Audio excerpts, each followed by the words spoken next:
దేశంలోని మెట్రోపాలిటన్ నగరాల్లో బెంగళూరు ఒకటి. బెంగళూరులో రోజు రోజుకు పెరుగుతున్న రద్దీని దృష్టిలో పెట్టుకుని కొత్తగా ఎల్లో మెట్రో లైన్ సేవలను ప్రారంభించారు. ఈ మెట్రో మార్గం ఆర్వీ రోడ్ నుంచి బొమ్మసంద్ర వరకు 16 స్టేషన్లు కలుపుతుంది.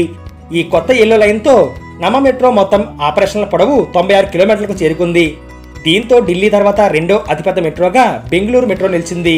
ఇది ఇన్ఫోసిస్, విప్రో, బయోకాన్, టెక్ మహీంద్రా వంటి ప్రధాన టెక్ హబ్లకు కనెక్టివిటీని అందిస్తుంది. అయితే ఈ ఎల్లో లైన్ నగరంలో ట్రాఫిక్ సమస్యలను తగ్గిస్తుందని భావించారు.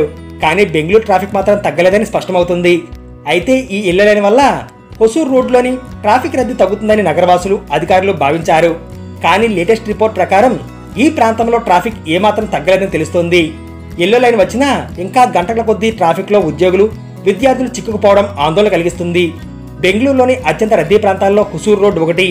అయితే మెట్రో సేవలు ప్రారంభమైనా ఈ రద్దీ మాత్రం తగ్గలేదని ప్రయాణికులు వాపోతున్నారు.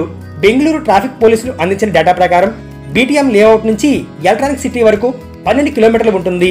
ఈ రోడ్డు ఎల్లో మెట్రో లైన్కు సమాంతరంగా నడుస్తుంది. అయితే ఈ రోడ్లో ట్రాఫిక్ రద్దీ ఏమాత్రం తగ్గలేదని నివేదిక చెబుతుంది.